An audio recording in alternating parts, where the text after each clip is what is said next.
What's going on, everybody? It is me, your boy Gilbert, And me, Harry. and no Peaky today because he's being a bunghole and playing Black Ops 7. But Jesus, I, Peaky, my guy, stop buying their turds. They keep selling you turds and you keep buying them. he said, about to talk about the newest Star Wars thing from Disney. Which, that's unfair. I liked some of these episodes, but yeah, I know. But as we were talking off air, I'm like, it's going to be a very interesting conversation over the next hour and a half. yeah. This is one of those days where I am looking forward to hearing everyone say the positive things they thought about it. I want to hear what people liked about this because I did not see it. So for those of you who are unaware or can't read, we are going to be doing Star Wars Visions Volume 3, which dropped, I think, October 20, like it dropped in like early October, like November, or like late October, early November, like a couple weeks ago. Okay. And we've just kind of been dragging our feet on it because of scheduling conflicts. Yes, unfortunately. But yeah, so for initial thoughts, like you already kind of said it, you did not like it. Let's go ahead and just talk about that for a minute while we wait for people to trickle in, and then we'll get started just going episode by episode. Yeah, so I think going into this, my key memories, and this is something we discussed before we came on air, my key memories were the second season of Star Wars Visions. Like when I was thinking of Visions, I was like, oh, cool, because like in the second season, we saw all these different animation styles, and I saw stories that you just wouldn't normally put in Star Wars. You know, like Aardman do a kind of comedy, wacky races style episode, and you get the little like felt animated episode with the child that sings and it like affects the kyber crystals or some sort of crystals. I was like, cool, okay, different stuff. So I was looking forward to that, and then I got 9 episodes, well, let's say 8 episodes of the same thing. 6 of those 9 episodes in total all looked the same. So I was quite disappointed. So that I will definitely agree with you. Like they all had, I will say they all had their own like unique drawing or art style, but they definitely felt like they were just kind of like cell shaded. Like they looked like they were animated very much the same way. Versus, you're right, in another one they had like watercolors. They had like the claymation from Aardman. They had, you know, like the like kind of pencilless drawings from like the duel. So yeah, I get what you mean. Like the only one that kind of stood out in this one is probably the duel and black.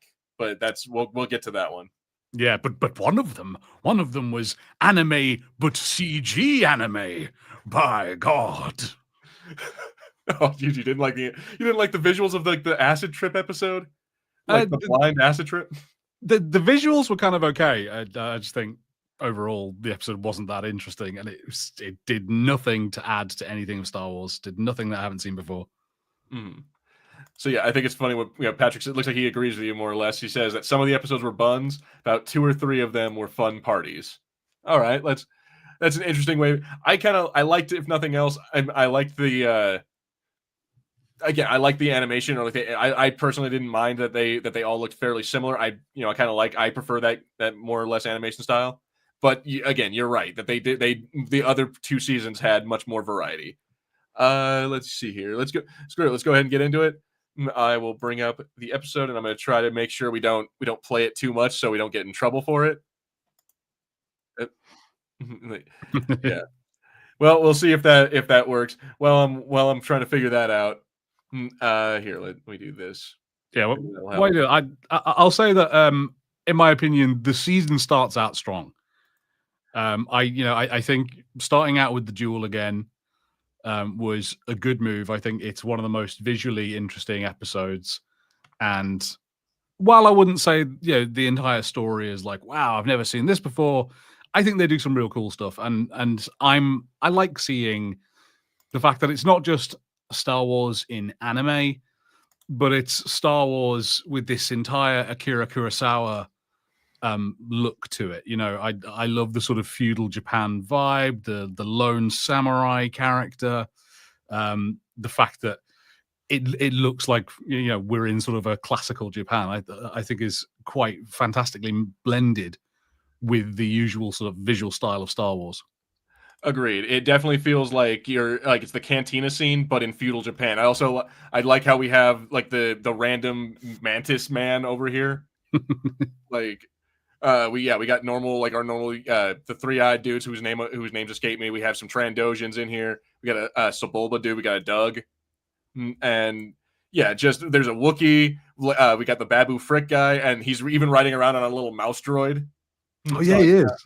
I like that a lot, and the fact that they're in also this lady. So we have the other Sith lady who is, I believe, a Twi'lek, and her hair is all like done up as supposed to be like I guess like a Japanese style. Yeah, because I think there's a moment later on where you see her without it, and Yeah, it's a bit it's like, oh, is this a different character? Like, no, it is the same character. You just didn't see her head tentacles hanging down before. And how great is this? The gambling house's two AT-ATs just put together. That is probably the coolest thing in my mind. Yeah, it's so damn cool. It's creative. It's a great creative way of using things that we already know from Star Wars and go, okay, let's put them into a situation we haven't seen before. Very pretty lady. I'm a sucker for Ewok. For the for are you talking about the walkers as in like the AT-ATs, or are you talking about Ewoks? Because there's both of those in this episode. There are snow Ewoks. Yeah, we see Ewoks like return for like what the first time in what 40 years. Mm. I also think that so basically for those of you who didn't watch it, and which if you didn't watch it, I don't know what you're doing here, but yeah, I like how they have all of this like good visuals, but also the story is kind of like I guess a continuation of what he was doing in the first one. He's just like going around hunting another Sith, and like he's trying to take this lady down. I guess in the process they get attacked by a by the Jedi, which Yeah. and I guess like so I don't know about if you took this same meeting, but I guess the Jedi in this are supposed to be like the bad guys, or at least that's how it very much shows them as like tyrants versus heroes. Well, yeah. So I was kind of interested in what they were doing with that. So I took it that it was maybe this one individual Jedi that was like that, because and they sort of deal with it later on in the episode about how the hatred that he has and the seeking of revenge has turned him away from the light side of the Force, and he's acting more like a Sith now. Mm-hmm. So yeah, I don't know whether it sort of shifted the balance of things within Star Wars for this, but I think it's nice to have like a character who presents as a Jedi being your villain. Yeah, and see, I listened to the when after the first in the first season came out, I listened to the audiobook that they made for the Ronin and it does kind of it's weird. It makes it seem like there was like a war between the Sith and the Jedi, but because again, like the Jedi were like bad, or at least the Sith thought them that way, and they were like rebels. It's very weird. I would recommend checking it out if you ever have the chance because it very much paints a different version of Star Wars than what we're used to. I think that's interesting. I like that as an idea. Like that's something that I like as an idea. I think works better than some Star Wars stories have done when you talk about balance within the Force and the idea that actually sometimes the light side are the problem, and that the Sith are genuinely fixing it because they're the ones who are restoring balance. I think that's a really interesting take. There is kind of a cool thing where what he said there's a funny line that the robot dude says, and he's like you know the Force needs balance or something like that. Like the Force will never be like the world will never be okay until there's balance in the Force. That means I have to destroy the darkness. I'm like, that's not what that means, buddy. Yeah, it's not balance, my guy. But yeah, I do kind of like how he's like General Grievous almost. Like that's the vibes I would get from him because the weird move that he does where he just like teleports like that. Yeah, he does the Dragon Ball Z special. He's moving so fast you can't see him. Yeah, and it's not because he's a Saiyan. It's because he has this whole thing going on. Yeah, and he is doing more traditionally Sith things throughout the mainstream Star Wars. It's the Sith who replace so much of themselves with a machine that they are no longer men. And I think he says, like, you're not a man anymore, you're a machine, harking back to the idea of Anakin Skywalker is no longer a man. Darth Vader is now more machine than man.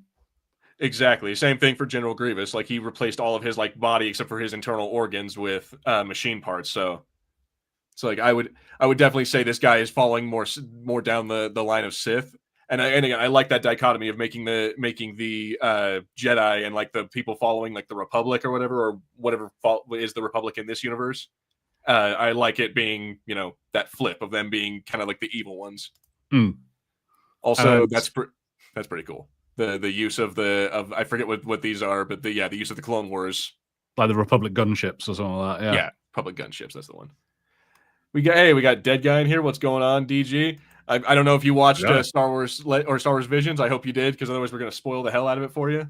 Let's see. So yeah, but basically what they do is they come in. He completely destroys he takes out the Ronin because he's not ready for him. I think the Ronin also in the beginning of that, because they do a bombardment, like his battle with this chick ends up falling short, like she ends up taking off. Yeah. Let me see here. She runs off because he was there originally hunting her, and he's sort of continuing his quest to hunt down Sith, and he is a former Sith. I'm pretty sure that they Yes. refer to him as a former Sith. And he's taking their lightsabers / their crystals. He's like claiming them as trophies. See, if they were going to do a series, why didn't they do this? Because I would love to find out why he is doing what he's doing. Like, why is he just, what is the significance of him taking the crystals? I absolutely agree. If we were going to pick any one of them, it really baffles me that they're going to do a series of the Ninth Jedi, because there's so much to do here, and I think works brilliantly. And I think it fits really well into the mainstream Star Wars movies are westerns in space. I think having this. I mean, The Mandalorian kind of did it, where it's the lone Ronin walking along the wolf and cub sort of story, but you just don't have the cub in this one. No, I think it's a great thing to do. Agreed. And then also this, we mentioned it a minute ago, the fact that they have the Ewoks show up. He wakes up, they're apparently in a Bacta spring, which I like the idea that it's like the hot spring, but it's Bacta, so it's still Star Wars. Let me see here. And then basically we get the two of them having to be like, oh, well, we're both stuck here until that guy confirms that you're dead, so we have to team up to fight him. Yeah, and she mentions that it seems like she was a trap for him. Mm-hmm. So he was told, the Ronin was told that she was there so that he would turn up, and then the guy who's hunting him could show up.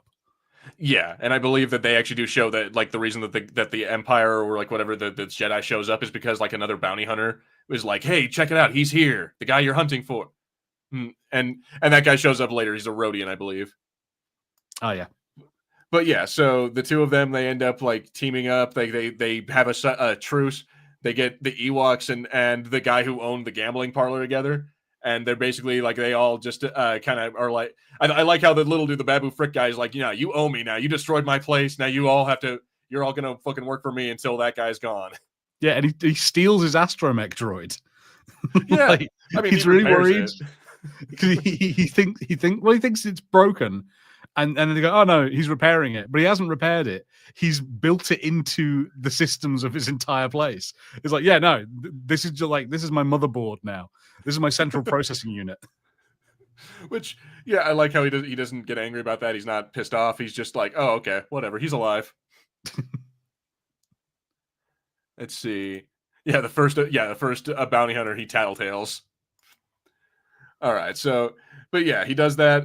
They decide. I'm curious. What do you think about this? She has lightsabers in her leku. She has lightsabers sitting in her fucking hair. I mean, it's interesting. It's at least visually interesting, and again, doing something different. It's a bit much. It's not quite tying your hair back with chopsticks.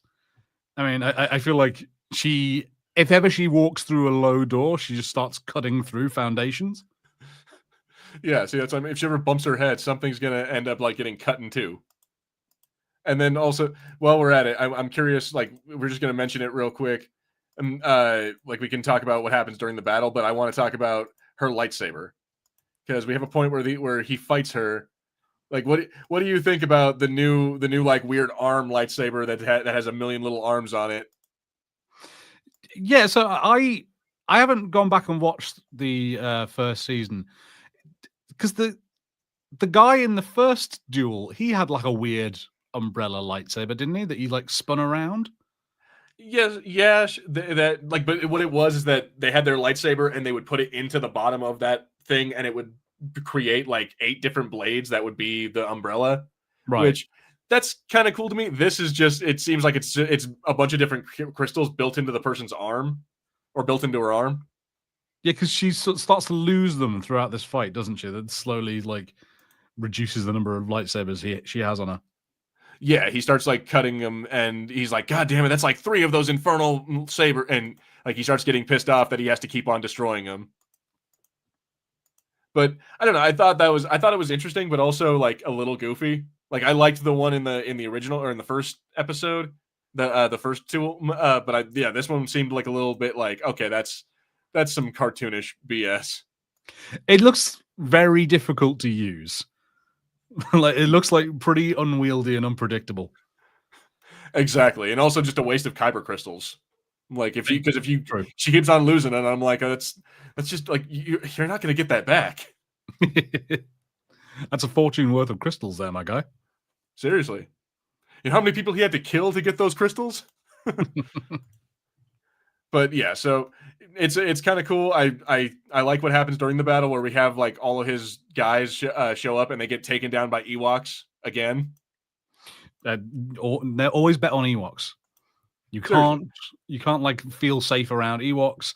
They are way too wily. They are, yeah, like if Ewoks are in any way involved, hope you're on their side, because if you're not, you're going to lose the battle. Also, I like their little goggles. They're wearing little like face mask goggles, and I think that is adorable.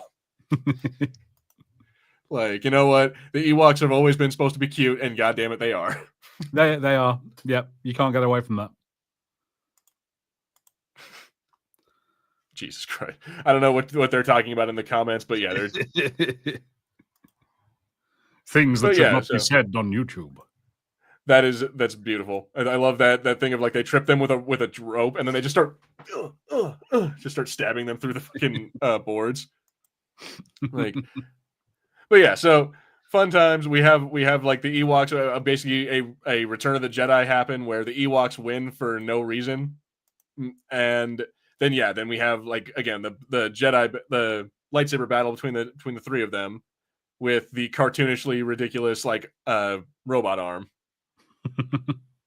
I kind of just want to just like do loads of little stabs. That's all it does, is stabs you over and over again. Or at least like spin or something, like do something that would be, because again, it just seems like goofy to me. I'm like, that's the only part of this episode I didn't like, was that. And it's not even like a huge deal. It's just like, I would have done something different. So yeah, but they fight. We get to see again a flashback of like the war he was in, where he like I guess took the guy's legs off, and yeah, made him like a cripple. Yeah, and I think it got suggested earlier that he did something to the guy's face, which is why he's got this unchanging expression on his mouth the entire time. Yeah, and I think we actually during the fight he does knock off I'm trying to get a view of it, but he does knock off the dude's faceplate, and we see like the messed up thing underneath. How we learn who it is, and it is quite nice. I mean, the guy does just tank a lightsaber to the gut though in this, and we've had discussions about things like this before of how deadly is getting stabbed with a lightsaber. Oh yeah, no, not at all. Like Qui-Gon Jinn was a bitch. Snug. Like the only reason Qui-Gon Jinn died is because he was a fucking bitch. He was an old man, couldn't hack it with the young guys. You know, should have gone taken a desk job years ago. Fuck this whole thing of taking on 2 Padawans. What's wrong with you, old man? But meanwhile, anyone else who gets stabbed in the gut, there's Sabine Wren, fucking this dude. We had I'm pretty sure others. Someone got it was Sabine Wren. Yeah, so that you were talking about. The only one that I'm okay with is that chick in The Acolyte that got stabbed like 3 times, and that was through the chest. Yeah, no, I think she got stabbed twice in like the upper chest, and then once in the gut, and then she went down. So she got stabbed 3 times. That's different. Yes, both lungs are taken out. You're allowed to die. Exactly. But Qui-Gon Jinn, he got stabbed in the stomach. I'm like, what kind of pussy? No, but seriously though. Oh shit. Let's try. There we go. Let's do. God damn it. Hang on. There we go. That's better. So yeah, but you're right. He does take a stab to the gut, gets and kind of gets down for a second, but then he doesn't even like. It doesn't really seem to phase him all that much. What we haven't seen there though, I did quite like the thing that he grabs the lightsaber with the force before he's stabbed. Like it's not enough to stop him getting like it's not enough to stop the guy pushing the blade through him. But it was quite a nice moment to see someone doing that. I was like, okay, I'm down for that. Also, I didn't realize I completely forgot about this part, but I just remembered it just now. She has a leg lightsaber too. Yeah, like it's Planet Terror. Planet. That's exactly what it is, and that's the fact that lightsaber is not poking through the ground. Yeah, Shouldn't it, like she should be like sitting there, like she should put that down. Whoa. Yeah, nah, that's goofy. Like I'm all for some goofy shit, but this is supposed to be like a serious like Kurosawa style thing going on. But anyway, yeah. So what's slightly sad about also, I was going to say it must be because it's Disney, but it's not. It's also because it's lightsabers. But you don't get like the Kurosawa ridiculous blood sprays. Like, that's one of my favorite things about those sort of movies is like how insane the sprays of blood are. yeah, see, that's the unfortunate thing is that for two reasons, because it's lightsabers, so you know they can't like they cauterize the wound, they don't splatter it, and then also we have like the fact that it's what's it called? It's a child's. It's meant to be like mostly for kids. Like they're not going to show that because then that would be a hard like mature rating. Yeah. Oh well.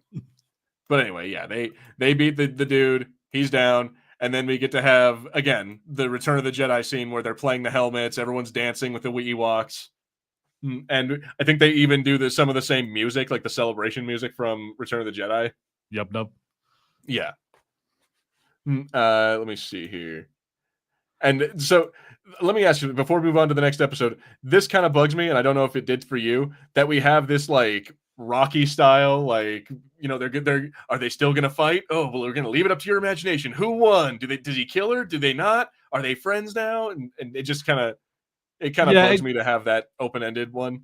It feels like it suggests that they're friends now, and this is more of like a friendly fight. So, yeah, at some point they're gonna go like, oh well, I can't beat you. Guess I'll have to be on my way. I'm okay with it. I think it wasn't as bad as some of the other things are going to be. I would say. Mm-hmm.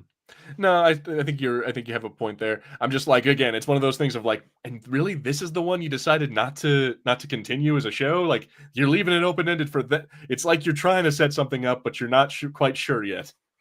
Yeah, it seems strange because it feels like it's the one with the best concept, like the most developed, solid concept. Unlike whatever this shit is.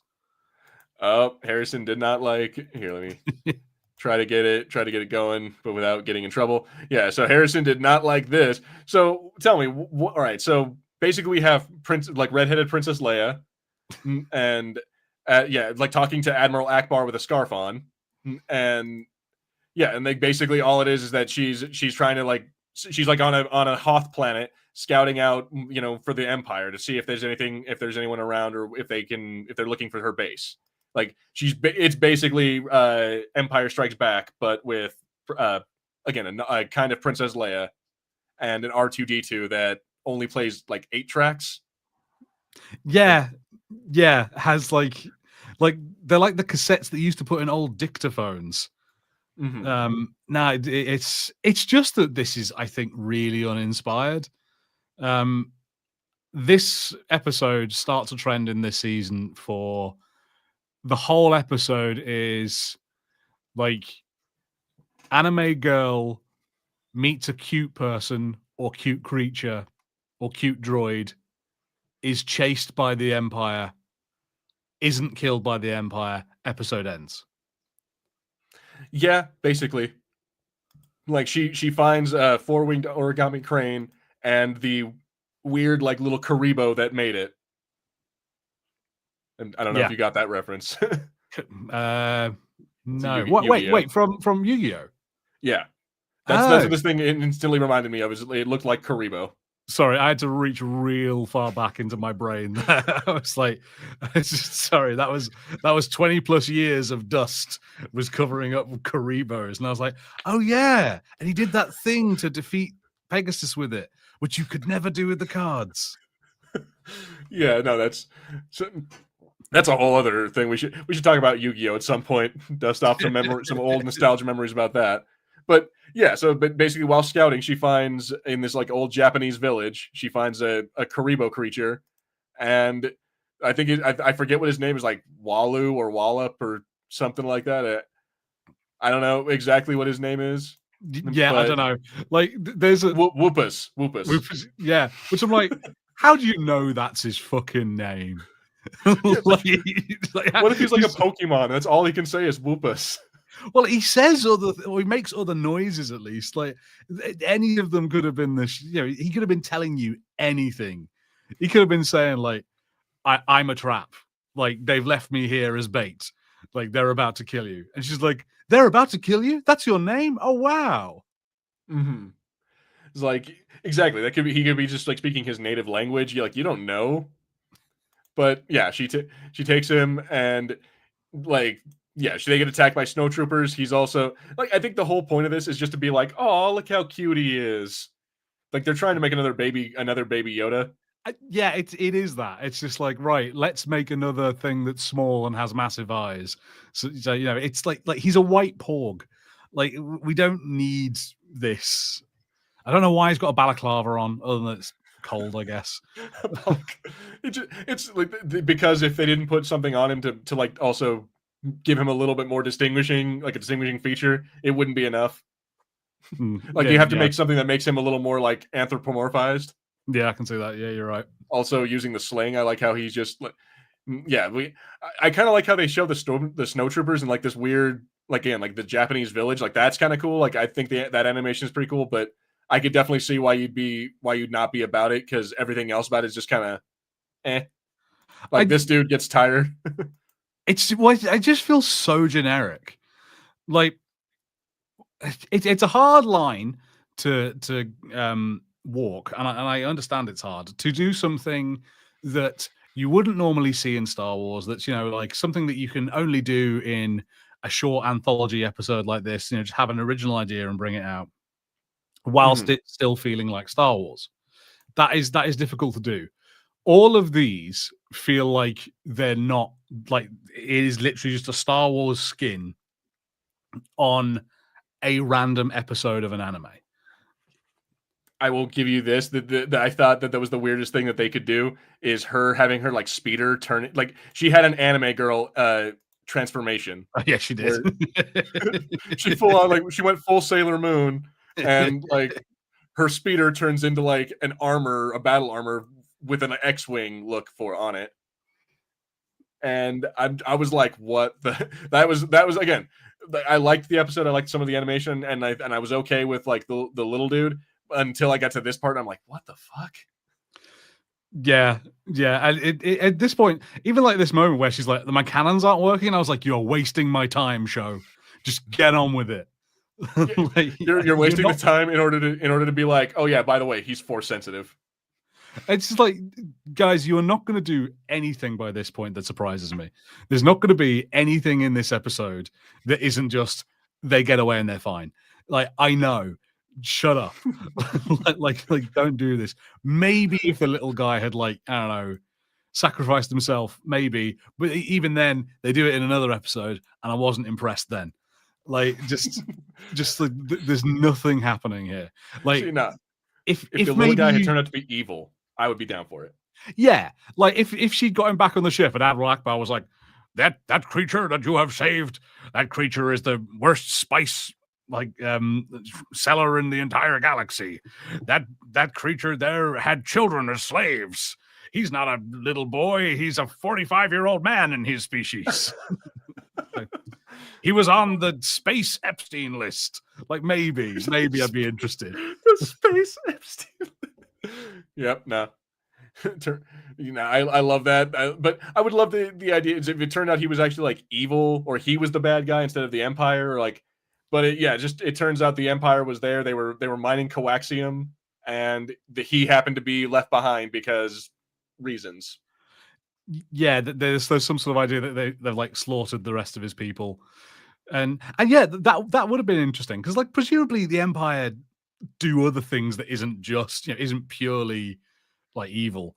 Like the Empire probably do get sent at some point, like deal with an actual problem that people appreciate them dealing with. But no, the Empire are just being evil here because it's Star Wars and no one had any ideas. See, why can't we do that instead of having an episode like that? Why don't we have an episode from a point of view of a stormtrooper, like trying to be a good guy and having to have like his like mind blown by the fact that it's like, oh shit, we're the bad guys. Yeah, and I almost thought we were going to get it, and we'll get to that episode, and we just didn't. We just didn't in the end. So here, let's go ahead and move on. Nothing really important happens. She finds the creature. They run away. They get away. Also, battle suit, which Patrick makes a good point. Makes you wonder why Akbar would tell her to get rid of the droid if it can transform into a fucking battle suit.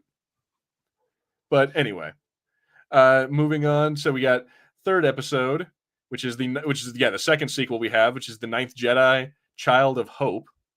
So yeah, that is it's the continuation of like. I like how they don't really talk about in this episode any of like the saber forge or like the kyber crystal forging. They don't talk about like the having to lob asteroids out of the atmosphere to get kyber. They're just like, we're back to basic Star Wars stuff. Like we have droids, we have back to tanks, we have lightsaber battles with like dudes with helmets on. Like this is I would say it's pretty by the numbers, but again, I get why this is a popular thing for a lot of people. Yeah, I guess, but I absolutely agree with you. I think by the numbers is a great way to describe this particular episode. It's just, I think they're after. If I'm not mistaken, this is the same production company that made Ghost in the Shell, the standalone complex. Oh, okay. Yeah. So, like, if the animation style somewhat looks familiar, that's probably why. The thing I did more in throughout all of these was listen for voices that sounded familiar. In fact, I should pull it up because I believe. Why can't I think of his name? He is the man who created What We Do in the Shadows, not Taika Waititi, the other gentleman from New Zealand. Well, while you're googling that, I will. There's a few voice actors that, since you mentioned it, there are a few voice actors in this that I believe in one of the episodes there's going to be Steve Buscemi is one of them. Yep. We have Mark Hamill's in a couple. Oh, who? I think Mark Hamill's in a couple. I think you're right. I believe I did hear Mark Hamill in there. There's Mark Strong is in one of the episodes, and I think George Takei is in one of them. Oh, yeah, he's in the one where she goes blind. He's that like frog spirit creature. Oh my. Oh my. Yes, Patrick, we did it. I feel like we mentioned that earlier in the episode, or in this episode, that we they are making a Ninth Jedi TV show. I'm willing to bet it's probably only gonna be like a 6-episode series because that's what they seem to do these days. But anyway, the Ninth Jedi, the Child of Hope, this starts off with like them on the run from like the same guys that kidnapped her dad in the last episode, and I guess during this battle, she ends up somehow outside of the ship, and just like they end up taking off without her by mistake, and she just kind of drifts, like she's drifting along, and I like this little like weird bubble suit that she's wearing. Like she falls out of the ship and gets like a space suit put on around her. Oh, okay. Yeah, I don't know if you let me try to get back to that episode or that part of the episode. Yeah, like there's this weird like little thing that's like around her right there. Yeah, okay.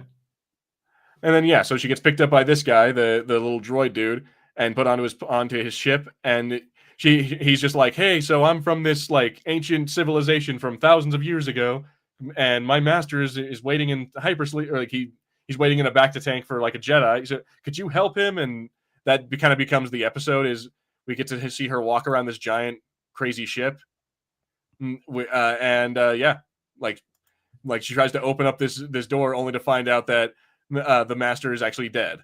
Womp womp. Yeah, there's not. I'm sorry. I'm just gonna drop out of the call and come back. Everything is frozen for me.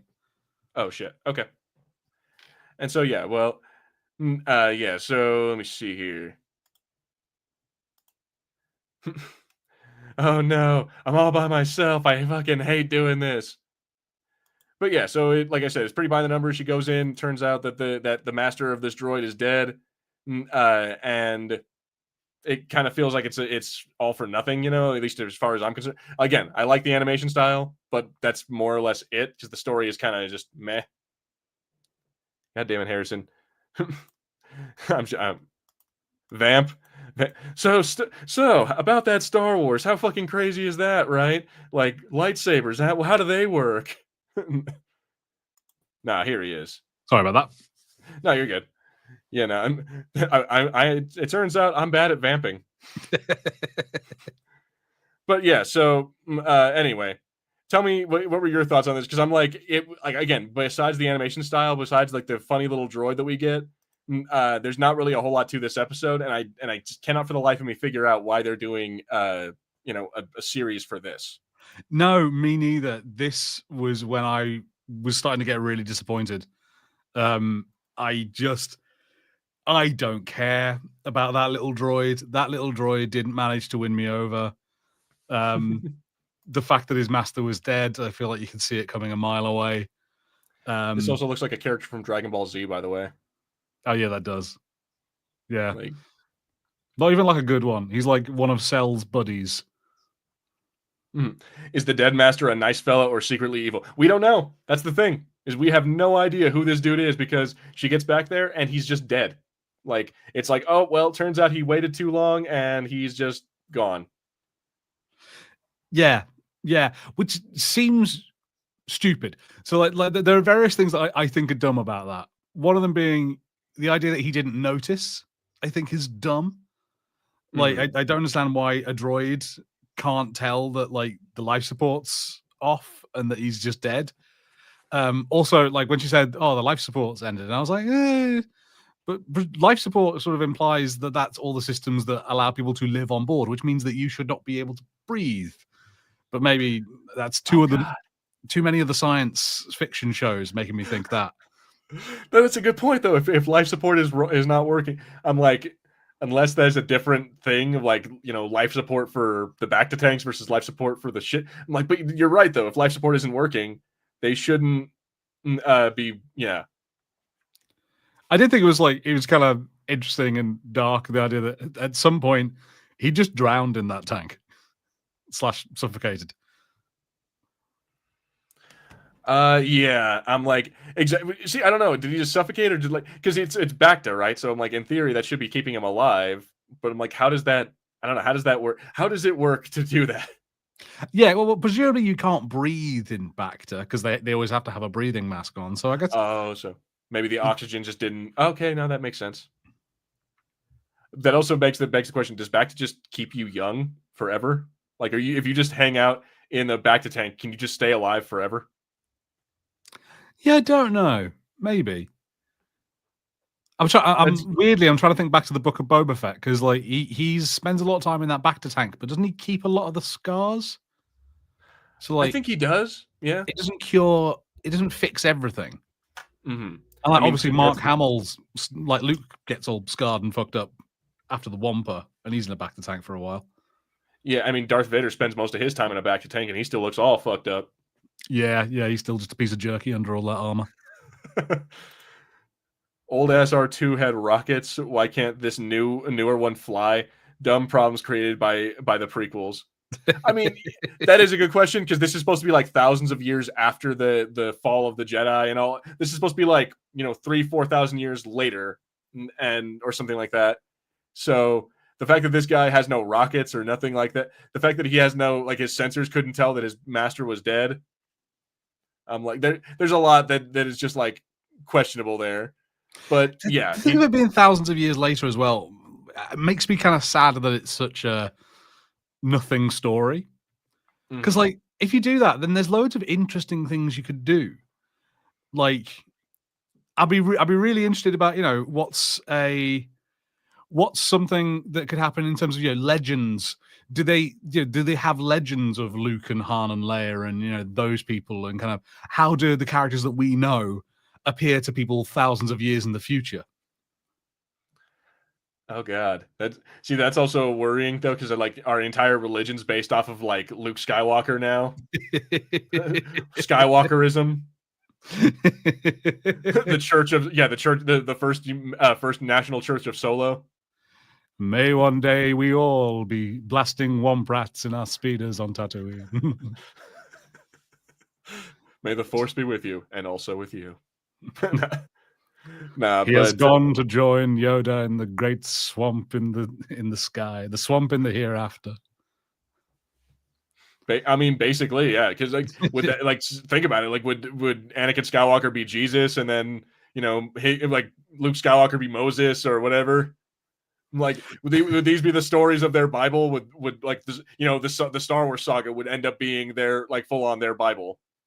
I like the idea that like somewhere along the way they lost the information that Yoda was tiny, and like so for them, like they do all their like Jedi training trying to copy exactly what Luke went through. So it's just a bunch of people carrying grown ass men on their back. So basically, Star Wars. I think or Disney. What I think we're getting at is that if you make this series, answer some of these goddamn questions. What do they see of the original Star Wars trilogy or saga as? Like, give us some humorous fucking thing. Like Yoda was big, Luke Skywalker didn't. I mean, he had 4 hands instead of just 1. Yeah, like Han did the Kessel Run in 5 parsecs. Exactly. It turns out they were flying around in the Millennium Chicken. There's like really bad like religious documentaries of people looking for the wreckage of the real Millennium Falcon. Exactly. The Shroud of Skywalker. Come on, guys. It writes itself. No, but in all seriousness, though, I do hope that they actually do that, because I would be interested in knowing, like, if this is supposed to be like the far future and it's like the Empire, the Jedi and all that is like a far distant memory. How are they remembered in this universe, or are they even remembered? Are we ever going to get a nod to the rebellion or anything like that? Yeah, like things that we know, but they're ancient relics to them. Like I think that could be really interesting, and there's loads of stories that do cool stuff like that. Like all the From Software games do stuff like that. Like how like Elden Ring, there's the whole thing of like George R.R. Martin came in, wrote a bunch of stuff, but all the stuff that George R.R. Martin wrote was the stuff that happened 5,000 years before the game starts. So it's all just the background stuff. It'd be really cool. But anyway. Oh god, what this would be really messed up. What if they end up going like the way that they end up referencing it is they go back to Tatooine again? Oh god damn it! It's like it's like, this is a sacred planet. This is where the chosen one was born, or something like that. They have some kind of BS like that happen, but it's just Tatooine again.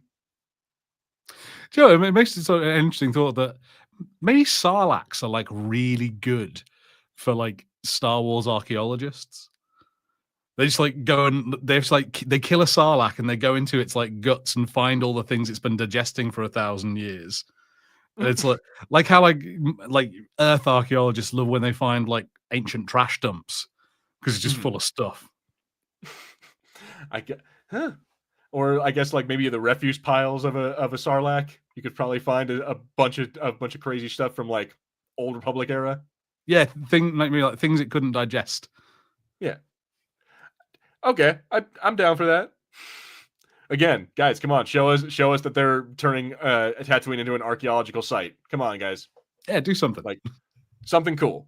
Like you did something cool with the first episode of Ninth Jedi, and then this one kind of flopped. So come on, But anyway, yeah. So these guys show up. They're like weird bounty hunter Empire looking samurai dudes. They show up. They fight, and she wins. That's basically what happens. And then and like you said, the droid ends up sacrificing himself, but I don't really care. Yeah, I feel like somebody thought that we were really gonna bond with this little droid in 15 minutes, and I did not. Yeah, and then she ends up being. I love how she ends up being like, "I'm gonna hug my other droid and promise that I'm gonna be a good Jedi." I'm like, yeah, but you knew this droid for all of 2 minutes. And let's face it, I think that droid kind of messed up.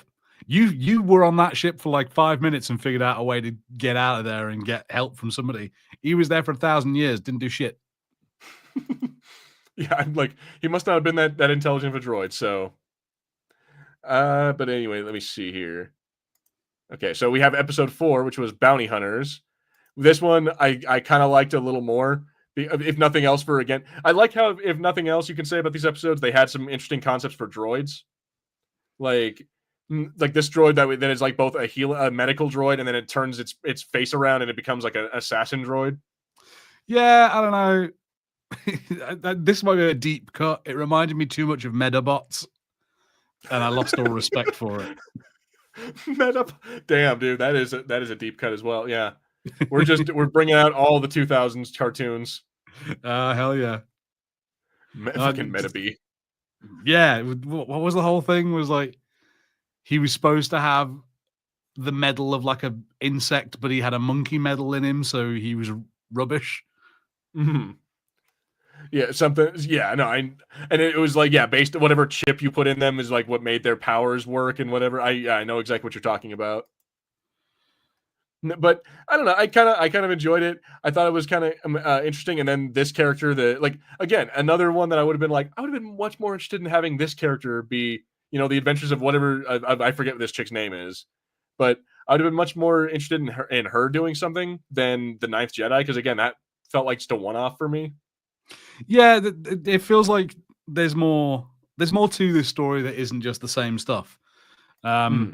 And because even I think that with the Ninth Jedi as well, the fact that like, okay, so it's thousands of years in the future, but we're still doing, the Jedi are in hiding and people are, chasing them. I was like, no, let's flip the script. Let's do something different. At least with Hmm. this one, it's like, okay, it's a bounty hunter. We have had a few stories of bounty hunters being, the kind of heroes, or at least a lead so far, but it's still slightly different than just being chased by Sith, or being a poor downtrodden Jedi after the Empire killed everyone. Hmm. This kind of makes it look like I like kind of the false start here. That makes it feel like the Jedi is the bad guy. Like she just got shithoused by like her whatever group she's part of got attacked and taken down by a Jedi. But that we reveal later on that that's not the case, and that she was actually saved by that chick. But yeah, so I do kind of enjoy like I did enjoy this character because, yeah, like you said, it's a bounty hunter. It's kind of cool to see that, like, that flip of like she takes a job and it's like, oh yeah, no, this guy seems like the up and up. He's gonna pay me well. Like, all I have to do is go kidnap some fugitives from his company, and yada yada. But it turns out he's of course, he is some bad guy. He's some Jeff Bezos motherfucker, like using less than voluntary workers, let's say. Yeah, I don't know. I think it wasn't that great because it's pretty fucking obvious. Yeah, no, like if you were surprised by this guy being a bad guy, it's like look at the fact that they have collars. Like, the little girl who brings in the drink has a fucking collar on. I'm like, that it's pretty clear where this is going.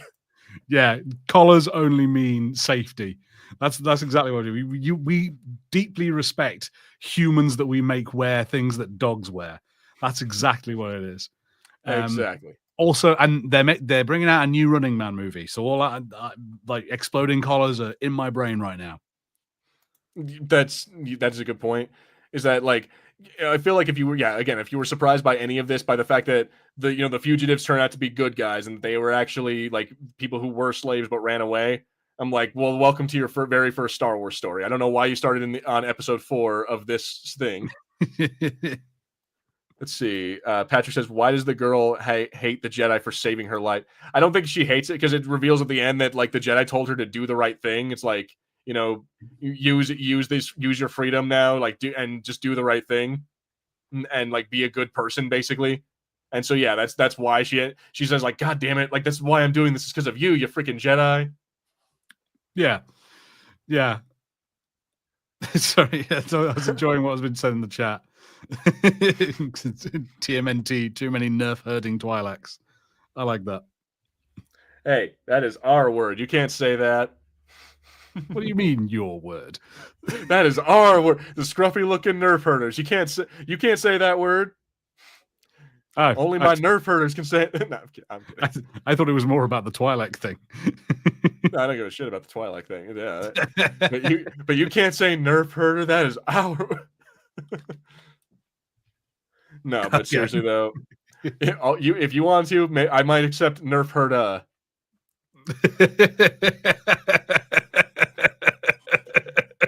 Never put a hard R on nerf herder. Exactly. Who's scruffy looking?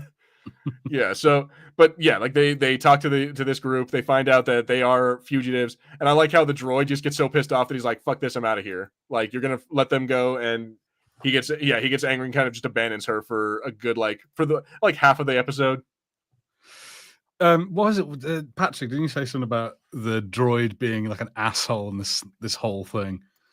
Yeah, he says, "I think the droid is a giant stupid asshole of this episode."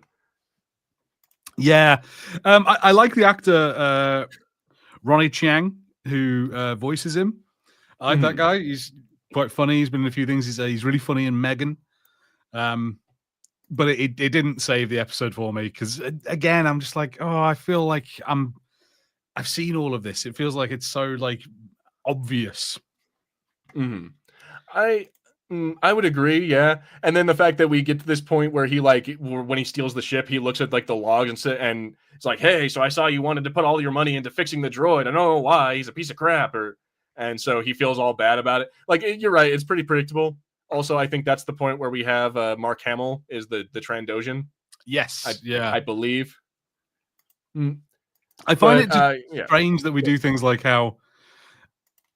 It requires kind of morons. So it requires your characters to be morons. Like the fact that he's throwing a bitch fit about the fact that he hasn't been fixed, even though they already had a conversation about how they've got no money, and that's why they haven't got anything is because they're broke.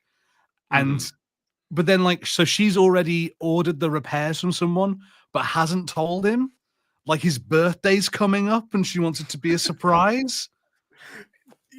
I guess, yeah, that makes it's if you would take into account that some people in the Star Wars universe consider droids to be alive, but in real life it's why wouldn't you just tell him that I ordered the parts yesterday, or I ordered the repairs, and we'll get them done when we go into the port next week or some shit like that. It's just you're right. It's them making drama for the sake of drama.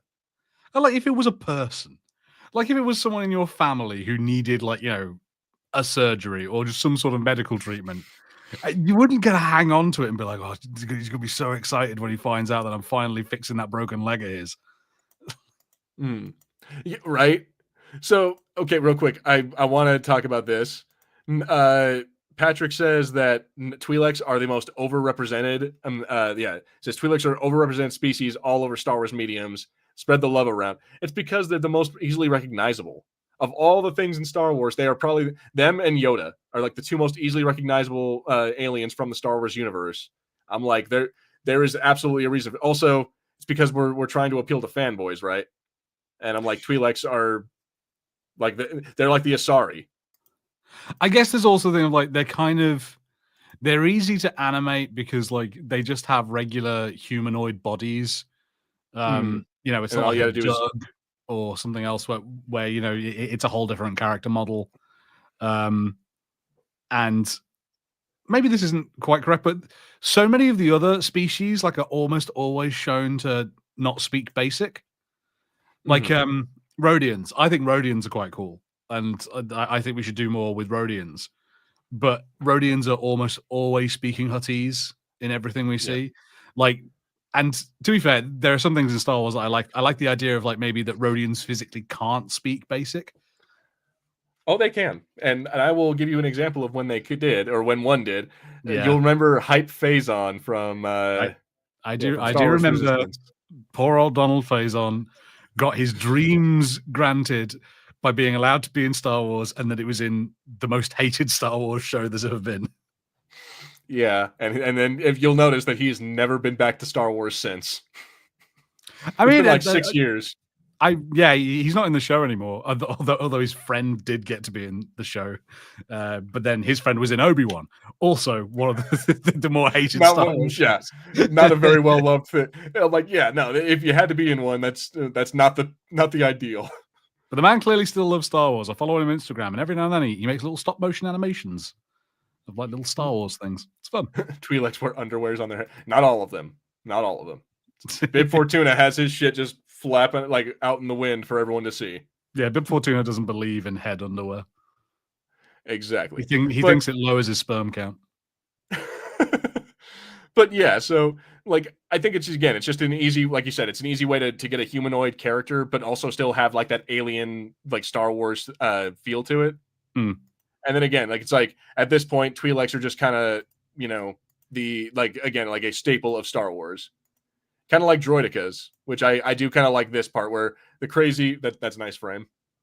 But I like where the crazy rich dude, because of course he does, he has a suit that's made of like a droidica armor. Yeah, it was interesting to see that come back, and the thing was, yeah, even a Jedi couldn't break through a droidica shield that easily. Mm-hmm.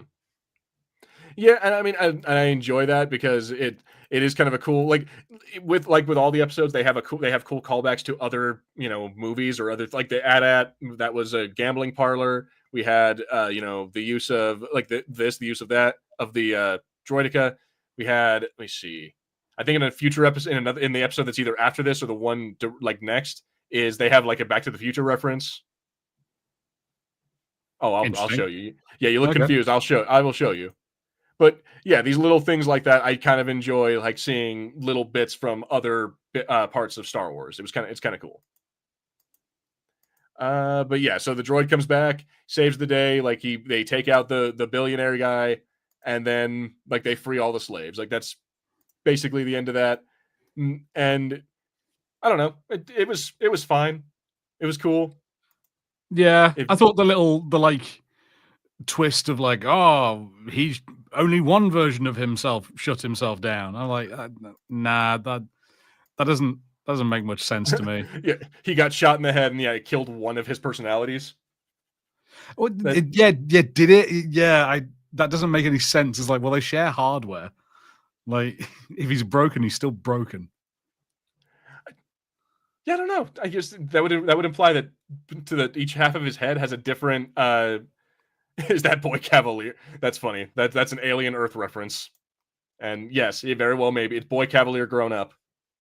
It's Man Cavalier now. But yeah. Anyway, so that's an interesting thought. That would mean that half of his head has to have like one motherboard in it, and the other half has to have the other. And like I guess by shooting one, you don't shoot both of them. Yeah. No, that makes about as much sense as the ending of Fight Club, I suppose.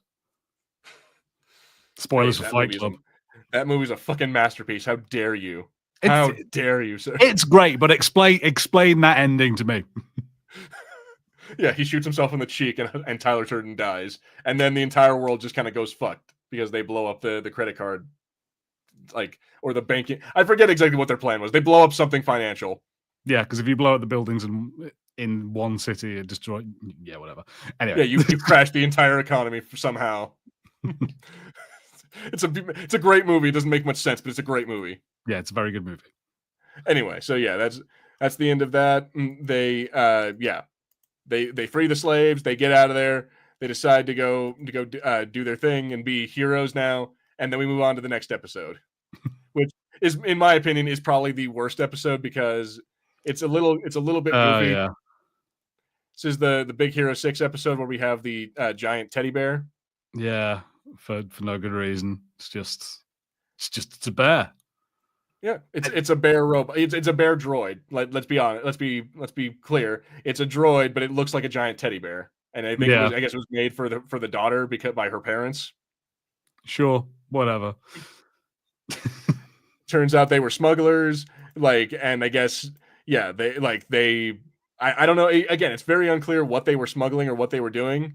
It's like I guess they were just like, or they were also pirates because then we have Steve Buscemi, like the weird Anubis pirate guy, comes in and again a Twi'lek who looks like Jessica Rabbit in this. And I'm not Lola Bunny. Sorry, wrong cartoon. No, you were on the right track. but yeah, Lola. But I think you're right. They like I think there's an obvious reason for that, and I mentioned it before. Fanboys. But yeah, so again, we have the giant bear dude, the little girl whose parents were smugglers, and then I guess they had some kind of secret treasure, but again, their treasure was like turns out the real treasure was our daughter the whole time. Yeah, sure. I feel like this is really. I was kind of done with this season by the time we got here. I was like, oh my god, just get it over with. It's like I can't believe I have to watch this fucking slog to find their vault and find out what the treasure is, and all the while the bear dude is like, "No, you can't have the treasure." But it's just like it's a recording of the parents to the daughter. And like the other kids, like I don't know why the other kid's there. They sort of vaguely set up a thing about like he doesn't know his parents or something, and that these smugglers might be connected to it, but it never comes to anything. Yeah, like I think he's only there because they hired him to find the smugglers, like the And parents. what's the Millhouse dinosaur? What is that? I don't know. That's or like the little red minion, the little orange minions. Yeah, what is this? Like this all feels very cartoony. I mean, and again, the only thing we really get is a crate dragon. We get to have a cartoonish crate dragon for a minute, and then also a Darth Vader. We get to have the bear turn into Darth Vader for a second. Yeah. Which, Nah, yeah, no, not my favorite by far. Not my favorite. I think this is my thing: is that like all of these shorts, like certainly the ones we've just covered, they feel like not very good episodes of a long running show. You know, they feel like this feels like like one of those episodes of Avatar: The Last Airbender that like you can skip if you want because it's not really important. They just had to fill out the 20 episodes for a season. Yeah, the fanboy. That was George's reason why Carrie Fisher didn't get a bra. Yep, there's no underwear in space. Do you see this Twi'lek girl wearing underwear? No, she's wearing like a onesie jumpsuit. Yeah, they don't have underwear, but they do have duct tape. Indeed, they do. But yeah, so and that's funny. Patrick saying that the reason they did this episode is for future Funko Pop. Like, I believe it. I absolutely believe it. They want to have that bear be a future toy. Like, or this dude maybe. But yeah, so like anyway, they have the thing. They fight the pirates. The pirates run away because of the crate dragon. And then we get the reveal. Like I'm just kind of skipping through this because yeah, the reveal here is that again, like the treasure is a recording of her parents, and it's like that's the real treasure was the girl the whole time. So why did they take the treasure in the first place? Yeah, no, I don't. But also, I think also it was a ship. They also got a ship. Like Yeah, the little like the sure. parents left her a ship in the end, and it's Which like okay. And the bear knew was here, but didn't do anything with it. It was like, okay, whatever. It was like your parents wanted you to have this when you were old enough. I'm like, but now I guess is the time. I'm like, bro. Yeah, now's good enough, I suppose. Mm-hmm. The real treasure was friendship the whole time. The Goonies. Anyway, so yeah, that's pretty much the end of that. We can skip through more or less of that one. This is now we get to the episode 6, which is the third sequel, the with the Lost Ones, which I kind of like the concept of this episode. It's like we have a bunch of miners on this planet that were left behind by the Empire, and I guess it's because they were mining carbonite gas. Yeah. Which is interesting. Yeah, and we've seen some stories and other things that were similar to this. In fact, there's a planet where stuff like this gets mentioned in Star Wars Slave Ship that is here on the channel. Really? You'll listen to it. Yeah. There's in the second book, Boba Fett goes looking for a piece of hard merchandise on a planet where they were mining something, and the Empire got loads of miners to like genetically alter their bodies to be better at mining. So like their heads have like built-in helmets, and their hands are like shovels. And then the Empire pulled out, and now all these people are just disgusting freaks with no jobs. Oh shit! Stall for me for 1 second. Okay. Yeah, I want to say positive things about this. I don't want to be such a downer. Patrick, I'm interested to know what you think about this because, again, I just found this one kind of uninspiring. It's slightly better, I suppose. I think there's some moments toward the end that are kind of cool, little character moments that work, but overall, it didn't inspire me. So, is this the one that's a sequel to The Bride? Yeah, the Village Bride. That's the chick with like the weird, like I want to say the Samus like high heels that make her go faster, and she's like also a Jedi. Yeah, it's Can't turn into a this chick ball, right but here. Let me see. We also see like I don't know if she had this in the original or in the first episode of it, but in this one we see that she has like a robot leg that like has here we have like it has like a weird like holographic skin thing that goes over it, which I think is kind of cool. oh yeah, sure. You know, it's a cool character. Again, one of those ones that I'm like, I would love to see more of this character, like because it implies that this is like after during the time of the Empire, like she's one of the ones who survived Order 66. So I would like to see how this would fit into like other parts of the Star Wars universe. Yeah. Like that's personally just me. Is that alien there? Is that the same species as the one from the diner? Yes, indeed it is. Ugh. Ugh. Oh my god! What? Why would you include that? Why would you make me remember Attack of the Clones? Went to a fucking diner. Like, you don't like the 50s diner style?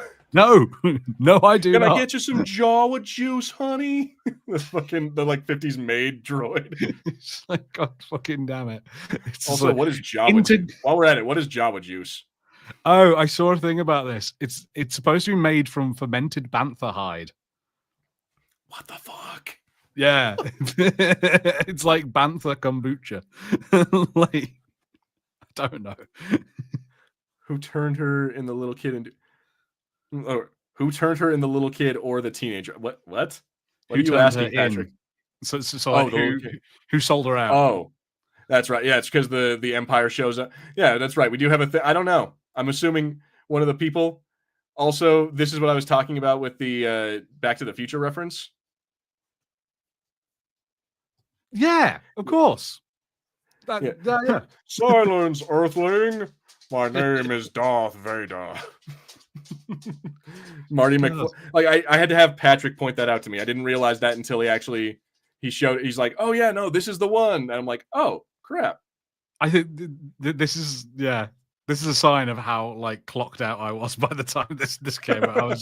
I was like, no, I don't care. You can't do anything to impress me. Yeah, no, I mean, again, not a whole lot happens. Like she shows up on like she turns herself into the Empire. Like turns out the person who's hunting her is her old master, and I believe this is Mark Strong, if I'm not mistaken. I think that's the voice actor. Okay. Joe, actually, having just said it can't impress me, I do think this one, while I still think it's a bit sad that it's just another story of there's a Jedi, some baddies want to fight the Jedi fights the baddies and gets away.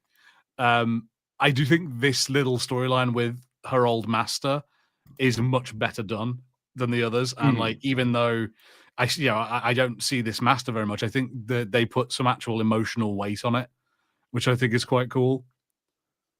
Yeah, I agree. And I mean, I like, again, one of those things, I like the visuals of like this weird, like, why are they in this bizarre fucking dome, like glass dome that had like, because when she first walks in, there's projections of like a blue sky on it. And then like, I guess while they're fighting it, he deactivates it and it shows that they're in a dome. And like, that's just kind of cool. I like the imagery and the visuals of that. Here, let me see if I can find it.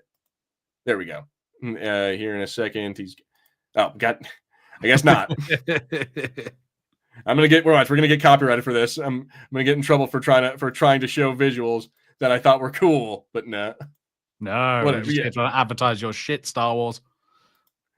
But yeah, so that's this, like you can kind of see what I'm talking about. There's like the hologram goes away. It turns out they're in a giant glass dome. They're fighting on this weird like flower, like field of flowers. I'm like, why is this in there? I don't know. It's cool. It's their poppies for making space heroin.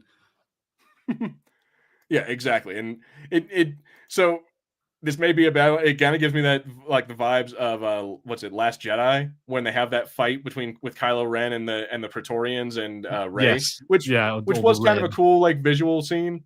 So that's kind of the vibe I'm getting from this, and it's again kind of a cool like it feels like two samurai fighting in a field, which I'm a big fan of that kind of aesthetic.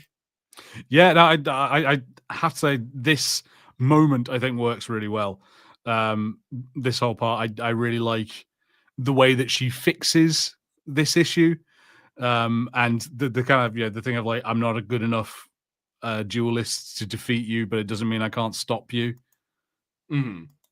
And then that's kind of a baller move, hitting him with. So, all right, so here's my question. Actually, there was one thing I didn't understand is that they talked about how the planet was lost because of the carbonite gas, like how that's destroyed the whole planet and made people like frozen in carbonite. But don't they have the ability to unfreeze people? Like, didn't they have? Wasn't that the whole thing about Episode 6? Is that they had to go unfreeze Han Solo? Yeah, I don't particularly know. I suppose Han Solo is not just frozen in carbonite. He's in carbonite in like a machine because it has Mhm. controls on it to allow him to unfreeze. So maybe it's like if it's just like raw carbonite gas and you don't have Uh, like whatever the rest of it is to, you know, turn it off. Maybe it doesn't work. I'm not sure. I could be entirely wrong. I could be talking out my ass. No, I guess you have a point there. If it's not like refined or whatever, then maybe it doesn't work the same way. But yeah, that was just one thing I was like, wait a minute, they have this whole thing in episode 5 too, where there's like they mine carbonite gas on Bespin. I'm like, don't they know how to handle this stuff? But yeah, it talks about how like I guess what's it, the tectonic activity of the planet ends up making it like unstable, and earthquakes end up causing all those gas storms to happen. So I don't know. Maybe it's just once that happens, it's like nope, they're dead. They might as well just be a statue forever. I suppose Patrick says that they mentioned the episode that freezing could be undone if they've got enough money. But I suppose once you're talking about like the population of a planet being frozen, maybe it's just too much. They Mhm. just literally can't afford it. That too, and also the Empire. They're not going to spend that much money. Like we don't care.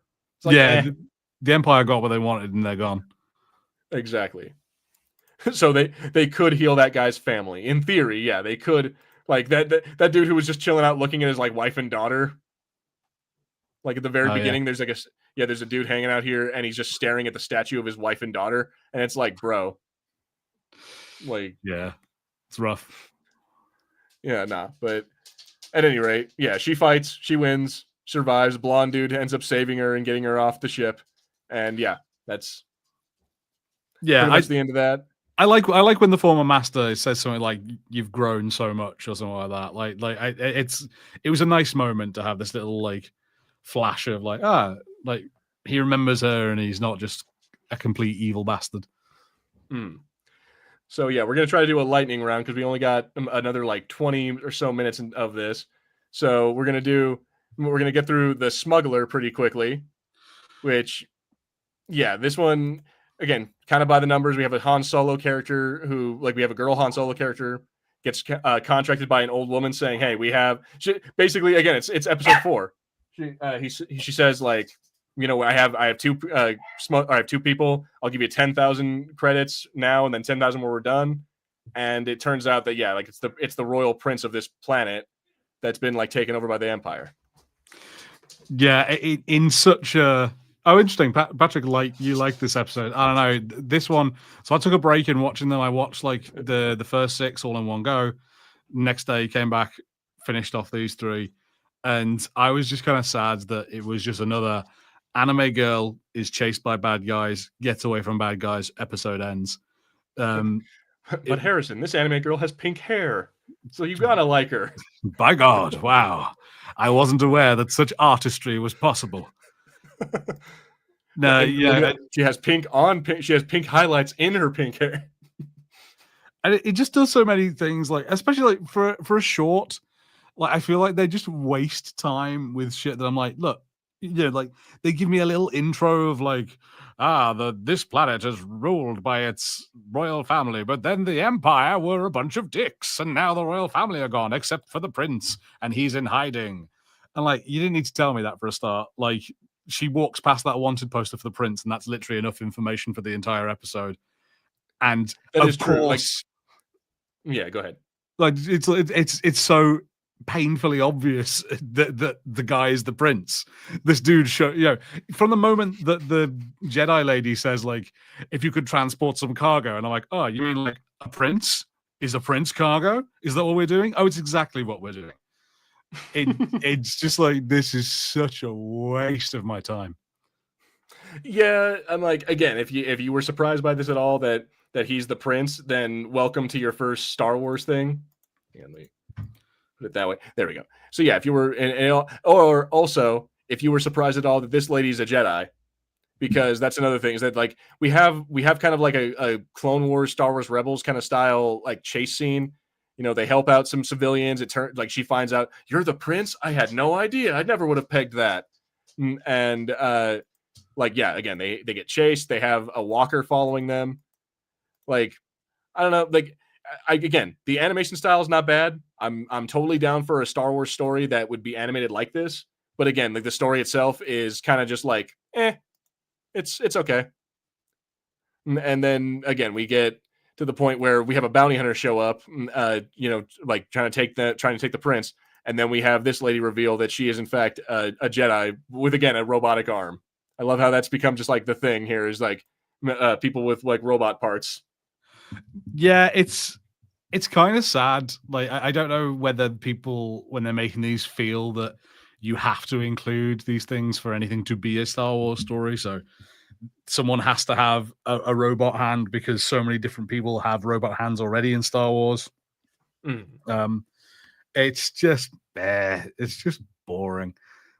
Like, and even like the thing where like the prince is like, I refuse to lie to these people, and I will fight and stand for these people. And I was like, I don't care, man. Like, it would, like, I compare it to in the last season of Andor, when we had that great moment with Mon Mothma. Mon Mothma was doing what she can to help people, but when she's in the thick of it, and when Andor just like ices a guy in front of her, she's freaked out. And she's there like for appearances only. Like when they get to the base and they're like, right, well, she's not going to go on with you. We're going to send her to this ship, and these people are going to take her in because it looks better. I kind of love the nuance of that story of like, yeah, Mon Mothma believes in this cause, but isn't prepared to be a murderer and isn't prepared to be around violence. But no, here it's a noble prince, and I fight for my people, and I won't lie to them. I'm like, get fucked. Agreed. And he's supposed to be like 15, 16 years old, something like that, like a teenager. And it's like, no, I'm going to fight and join the rebellion, and we're going to go get we're going to free the youths of my planet, and we're going to get them to join the rebellion too. And it's like, dude, yeah, nah, okay. I've seen this episode of Clone Wars before. Like, yeah, I already know. Exactly. Yeah. And so, yeah, like pretty much as you'd expect, he comes up, he's like, I like how his version of asking her to help is proposing to her, basically. Yeah, madness, absolute madness. like I was like, wait, what are we doing? That makes no sense. And like the woman tells him, like, maybe you should ask it differently. And I kind of like wanted her to go like, no, not that, you dickhead. What are you doing? It's like, why are you grabbing her head like that? No, that is not what I meant. But she says yes, and they end up becoming a team. I feel like this entire season is them just like, they're gonna, over the next couple of years, they're gonna announce, is like, hey guys, check out what the next 4 cartoons we have coming out. The duel, or the Ronin, we have the fucking Ninth Jedi, we have this, we have that. I feel like this is gonna be one of them.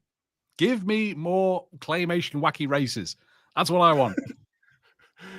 Give me Wallace and Gromit meet Star Wars. Yes. Well, unfortunately, Harrison, we instead have whatever this is. I feel like, I don't know if you've ever seen Ruby, but this is what that kind of felt like for me. Is that this kind of animation style? Yeah, I'd say we have. It looks good. This episode looks great. Like, I'll give it that. A lot of the visuals look gorgeous. I just don't think it's a very interesting story. Yeah, like it starts off with her, like, yeah, the girl, she's a Padawan. She's fighting the Sith with her master, and during the fight, she ends up getting her eyes cut and presumably like burned shut. At least that's what I'm guessing. Yeah, she's Oh, hey, blind at least. Yeah. one second. My dog is whining at me. I'll let him out. Yeah, so we've got our blind Padawan who's just dealt with, frankly, kind of an awful teacher. Like, I kind of feel like when he's like, you must do it this way. It's like, I'm fucking busy, my guy. How about we deal with this situation before you give me notes? Right? It's like we are busy fighting for our lives. Let's not worry about training right in this moment. Also, like she does have that moment when she's like, "Master, help me! You must trust in the Force if you're going to get through." It's like, don't lecture me, damn it! Yeah.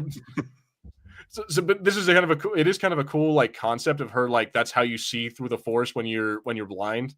Like she's still able to kind of like she has like a daredevil sense where she can kind of sense what's around her.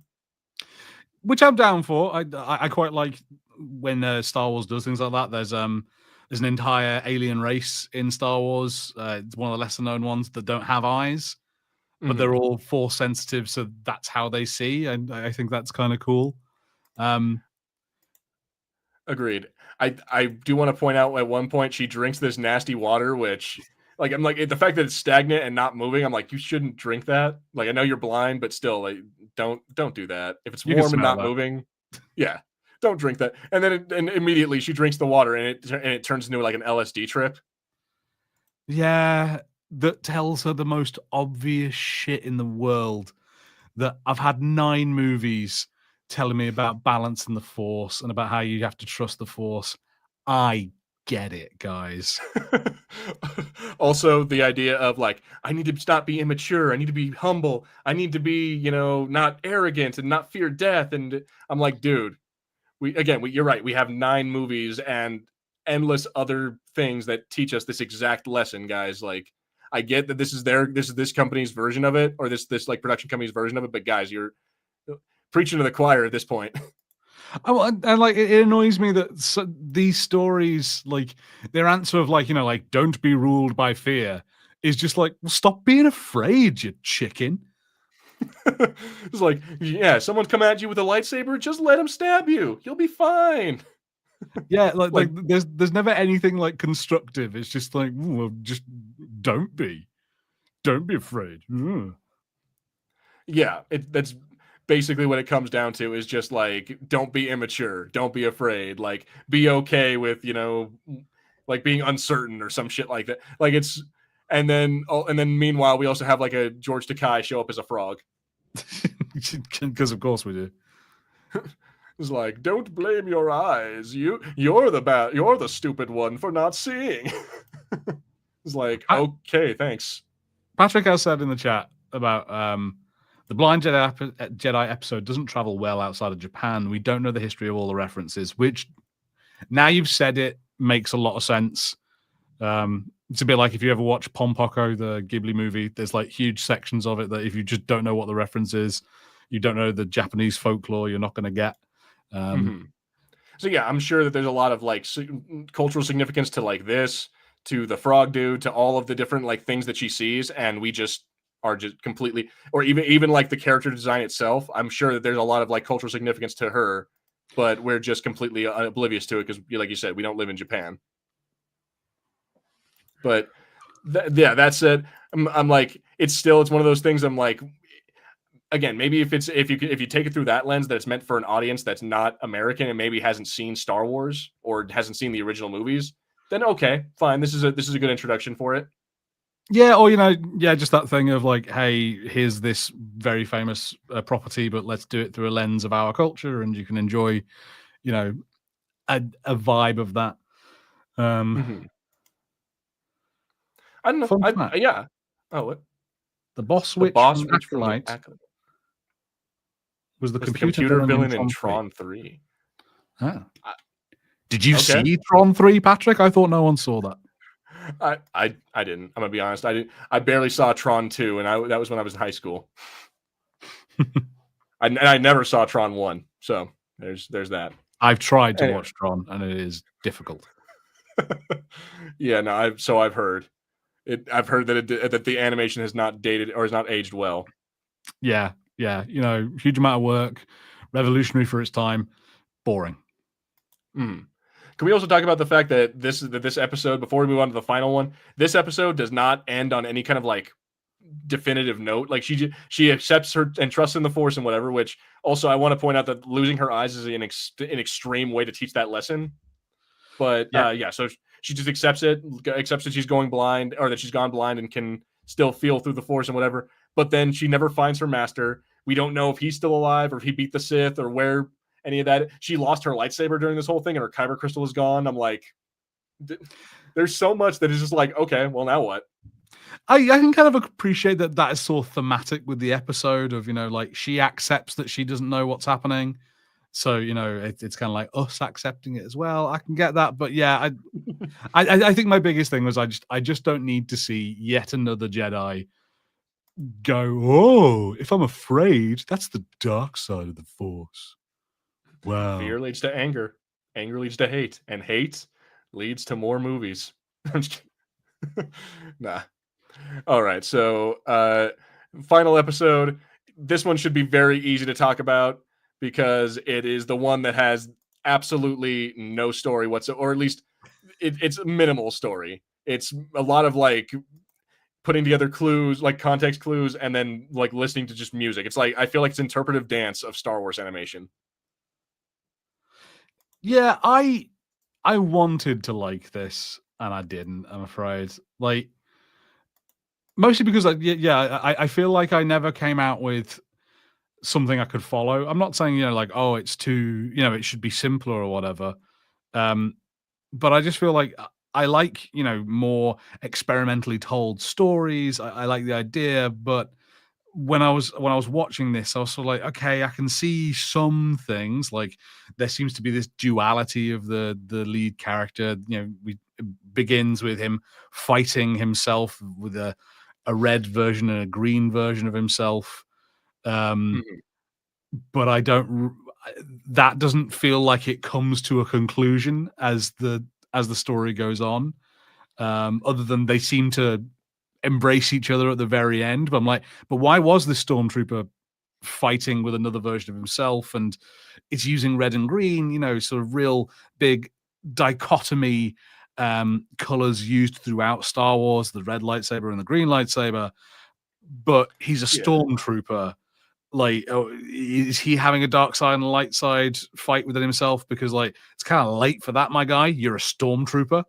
And yeah, it seems like this is like the way I interpreted it is that he's like it's the battle of the Death Star, like the one in episode 4, and it's like he's one of the stormtroopers who maybe like is on the battle or on the station, like who got exploded or died, or like he's one of the guys who's dying, and this is like his last moments of like what's going through his head, like maybe the regret he feels, like the him like this is like supposed to be his like girlfriend, the one that is next to him with the same tattoo, and like that we see like what is I'm assuming is his planet, and things like that, like little things, and then then him joining the Empire, or I don't know. It definitely seems like they're trying to make it at least a very incoherent story. Like it's kind of jumbled and meant to be interpreted in various different ways, which is cool. But also it's like it's not as it's a little janky, is what I think, is especially with the animation being like it's not as clear as I would think that they thought it would be.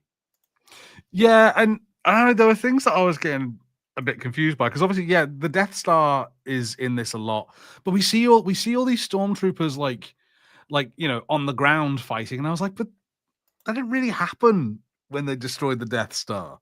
Yeah, like there weren't a whole lot of like boarding parties. So yeah, like they weren't boarding it, like, or at least we didn't see it. It's we see them on the Death Star before when they don't destroy it and they get on there, and when Obi-Wan dies. But then the Battle of Yavin is like it's a space battle, and so maybe it's this thing of him being, it's other battles he's been in. We see Republic militia soldiers running around. Rebel militia soldiers running around. I didn't understand like this thing of like so he's chasing one version of himself is chasing down the other, but I don't know why, and I didn't feel like I saw something in this animation to give me clues as to why. You know, if if in all of this there were moments where you saw individual actions that he took as a stormtrooper, you know, that I felt gave me more of an idea of like how he feels about being a stormtrooper. It's weird because we get that moment with his girlfriend, and I feel like that's like the first bit where I was going, okay, it's confusing, and then we see that, and I'm like, right, a clearer image. Okay, so we're going to have more of these images, and we can build up something from it. And I feel like it just loses all that after that moment, and then it just becomes like, I thought this kind of looked cool. Yeah, I think that's a big part of it, is that they were just trying to get you to like be like, oh, that looks cool. I like the way that was made or that was shot. But yeah, you're right. It's just kind of like doesn't really make sense. Like, why are these two fighting each other? Why are they on horseback? Why is his arm missing throughout the whole thing? And like, what is going on with all of this? And it's just like there's not really. And then we get to see, yeah, again, the Death Star get destroyed multiple times. It's like it is very weird. I'm not sure exactly what they're trying to do. And I like what Dead Guy says here. Says, oh no, there's artsy and then there's artsy fartsy, which I think this is very much trying to be the latter. Or there's artistic. That's what he said. There's artistic and then there's artsy fartsy. And I think that's again, it's trying to be artsy fartsy. Directed by Ridley Scott. Let's see. Yeah, because like Ridley Scott, I mean, Ridley Scott has a great eye for things that look cool. And I don't think this hits like it would do if Ridley Scott had directed it. I'm curious, who did direct it? Let's see. Star Wars Visions, Black. It is somebody. Shinya Ohira, apparently. Yeah. I don't know who that is, but cool. It's an interesting thing. I will give it that. Again, they took a swing and it was not exactly, not what I would have done. No, and I find it a bit disappointing because it suggests a story that I think I could find really interesting, but I don't think executes it in a satisfying way. You know what I would like? I would definitely watch an animated style like this, but if they did like something with Death Troopers, like the zombie plague. There were a few moments where I was like, it has such Death Trooper vibes with his torn helmet, and just the way he moves. That would have been super cool, but we don't get it. Agreed. Yeah, we end up just getting, again, this kind of janky, put together, like interestingly animated, but also really weird, and again, can't really tell what the story is based off of what we're watching. But this person has never done any drugs. I don't know. Maybe they did all the drugs. I think that's also the thing. I think I'm with you, Patrick. This has a vibe of someone who is imagining what being on drugs is like. All right, fair enough. I'll take that. Let's see. An incoherent story will kill any visuals. Yes, indeed, it will. And hey, what's up, Aaron? You're kind of jumping in at just about the end here because we're just about to wrap it up. So that's pretty much the end of that. Like it ends with him presumably, like I guess, the green and the red make peace, and then he just dies, and that's just the end of that. Yeah, but yeah, so that is the end of Star Wars Visions. So you already kind of said at the beginning, but not your favorite, huh? No. I think weirdly, if there was more people in this taking a chance like they did with that Black episode, then I think you'd get more of them that hit, and I would have been more interested. I think these anthology shows, the best things I think about them are the stuff where you do something that someone wasn't expecting, and it's like, oh wow, So like I said, in season 2, there's the CGI episode where everything has this South Asian, Indian, sort of Pakistani style to it. It looks great. It's not an incredibly original story, but showing Star Wars in like a completely different design, I think is really cool, and I really liked. And the story was good enough for me. Same thing, like I said, I love the Aardman one. I love the fact that it's a comedy. We don't really have just full-on Star Wars comedies, and they do different stuff with it. We heard from characters that we haven't heard from in years in that, which was nice. And they just don't do that in this one. This one, I felt like they were so samey.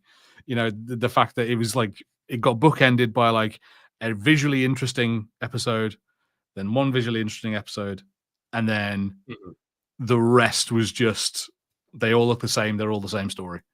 I think you're probably right. Is that they didn't have any like if they had done like even if the visuals were the same, if they had done like one comedic, one like a musical number, one was action, another one was like a horror. If they had actually done like different genres of like story, it probably would have made it better. But the fact that it was very much samey from each episode to the next, it kind of just feels like again, like I said, they're setting up like stuff that's going to be another like limited series somewhere down in the line. Yeah, and like loads of other things have done anthologies, like Dead Guy saying about you've got the Halos, the Batman ones, the Matrix, but also things like Disney's done multiple of them now. So like Star Wars Visions, not Star Wars Visions, Marvel What If. Marvel What If is entirely about doing something different. It's entirely about okay, let's just mix it up and do a remix of something, and it's interesting because like at least there's a novelty to that. And then obviously you've got things like Secret Level and Love, Death, and Robots. I think Love, Death, and Robots is fantastic, and mostly because you get stories that I'm like, no one's making that story. Like the story about the giant crab that invades that ship is so goddamn cool, and I wasn't expecting it. I never asked for it, didn't know I wanted it, but turns out I loved it. Whereas this is just like it's like I told Chat GPT to write me an episode of Star Wars Rebels, and that's it, the script for all of these shorts. Agree. So yeah, I guess Dead Guy has not seen Love, Death, and Robots. Dude, you would love that. Gotta check that out because yes, that crab episode is great. The honestly, the three robots on vacation episodes are great. They do the hillbilly who lives in like the junkyard and has like a junk monster. That episode is just they're all just Beyond the Aquila Rift is probably the best one in my opinion because that scared the shit out of me. Yeah, I don't want to spoil it, but yeah, fucked up. Anyway, but okay, yeah, he has. All right, never mind. Oh, were you talking about whatever it is that Patrick said? Have you heard of the Diagnoga Poo Poo? I have not. Sung by Mark Hamill on the set of the original film. What are you talking about, Patrick? Chattanooga Choo Choo remake. What is happening? What is going on, Patrick? I don't understand. Like the song, the Chattanooga Choo Choo?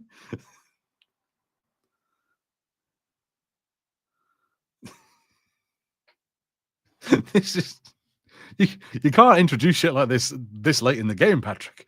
What's going on? Uh-oh. No, never mind. You know what? Yeah, it's my internet is going janky, so never mind. I won't look it up. We'll have to we'll put a pin in that. We'll save it for next week. But yeah, I think that's where we're gonna wrap it up. Not the best season of Star Wars Visions, but okay, it was fine. I'd give it a solid like 5 out of 10. Like, it had some okay episodes. It had some not so okay episodes. Yeah, I think that's what it's worth. But at any rate, I think that's where we're gonna wrap it up. So we'll be out of here. Thank you guys all for being here. Thanks to Patrick, to Dead Guy, to Aaron for showing up at the end here. Let's see. I think that's pretty much everyone who was there, is in the chat. And thank you everybody else who was hanging out and just watching. Let me see here. I want to say, of course, thank you to Harrison for being here. And thank you to our council members, David Whedon, Andrew Stashik, and of course, Aaron Combs. Like, you guys are awesome. And make sure you like, subscribe, comment below, and come on, guys, share the videos. Get us to that. We only have 188 more. We are almost at 20,000. Do it. Come on.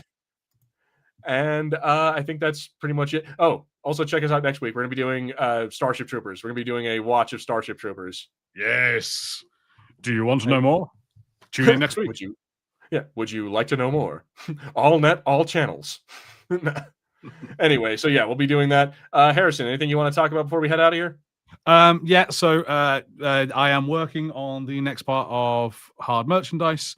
Had a couple of drawbacks. I tried to record on Bonfire Night here, or Guy Fawkes Night, which was a dumb idea. And so I've had to redo a bunch of stuff. Yeah, Harrison, clearly you did not remember the 5th of November. No, I didn't. I was like, oh, I've got a free night. I'll go do some work on it. And then had headphones in and then like, listened back and I was like, oh, it's full of fireworks. Yeah. That's great.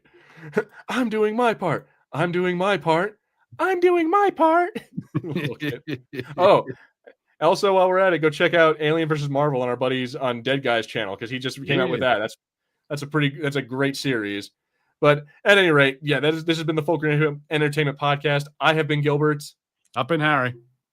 And we will see you all next week. Hopefully you have a good one. And yeah, just try to take it easy out there, guys. And remember, we are all Fulcrum. We will see you all next week.